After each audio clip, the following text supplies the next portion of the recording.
Let's walk through the steps of installing WAMP.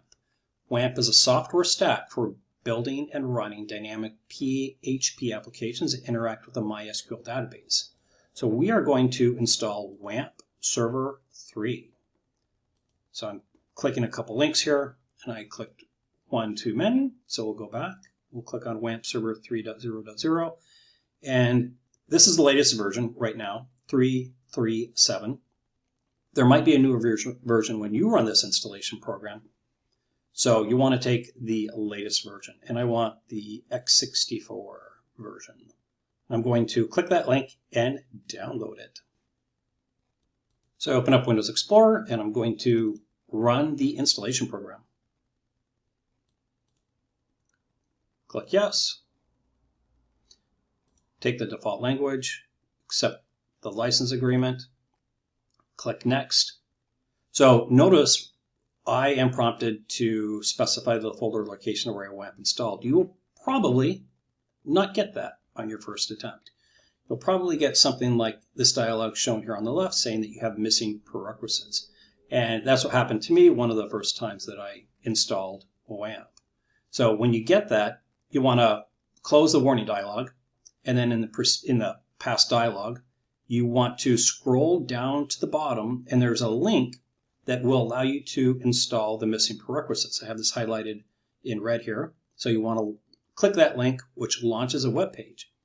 You'll go down towards the bottom of that web page, and that will provide you with links to install the missing prerequisites. In my example here on the left, I was missing one, so it showed here I'm showing the prerequisite that I needed to install. I clicked it, downloaded it, and ran it, and it installed the missing prerequisites. So that's just me installing the missing prerequisites. Now let's run the install. And I click Next, and I get a dialog, not enough disk space, but actually that's not the problem because I already have WAMP installed. So I'm not going to continue on with the installation here. Instead, I'm going to walk through it with what I have on the left. Watch, you're almost done. There's just a few steps left that you can pretty much take the defaults. You want to make sure that you create a desktop icon shortcut. At least that's what I like. And then once you get that done, you want to start up WAMP. So let's do that. Okay, so I started up WAMP. I got this dialog here on the left.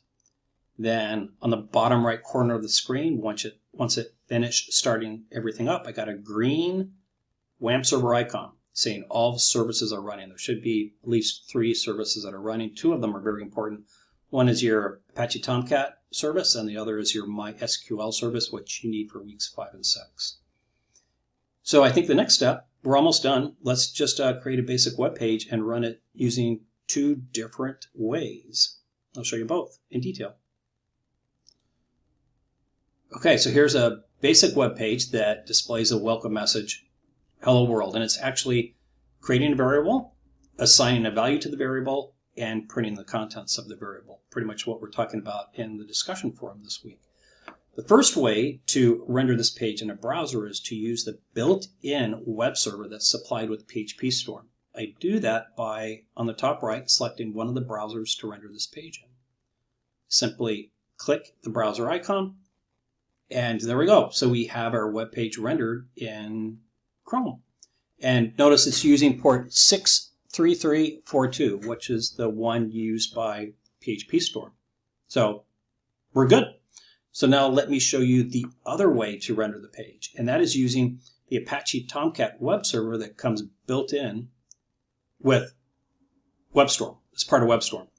So what we want to do is we want to save this to a special folder. We want to save it in our WAMP64 folder. That's where Apache Tomcat will read the files and render them. That's the default location. So here I have WAMP64, www, webd310, week 1. Yours might be different if you specified a different folder location when you were installing this, but it's likely the same as mine. So it's pretty much the same thing, except we aren't using port 63342.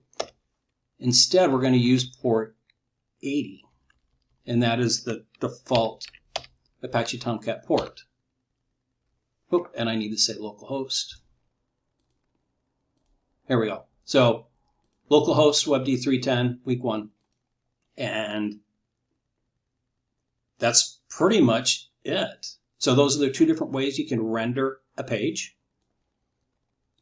The last thing you want to do is verify that you have MySQL server up and running. That's needed for weeks 5 and 6. So don't wait until week 5 to test this. Make sure you do it early because it might take some time to get this up and running.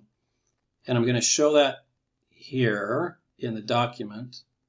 Bottom right corner of the screen, you will launch your menu for WAMP server. Then you'll select PHP MyAdmin, PHP MyAdmin again on the left. Web page will launch, which requires that you authenticate yourself so you can gain access to PHP MyAdmin. My username is root, password is blank. That's the default that I took when I was installing it. And then when I log on, I'm prompted with a menu to interact with my database. We'll talk more about that in week 5 and 6. So that's it. So if you got here, congratulations. Way to go.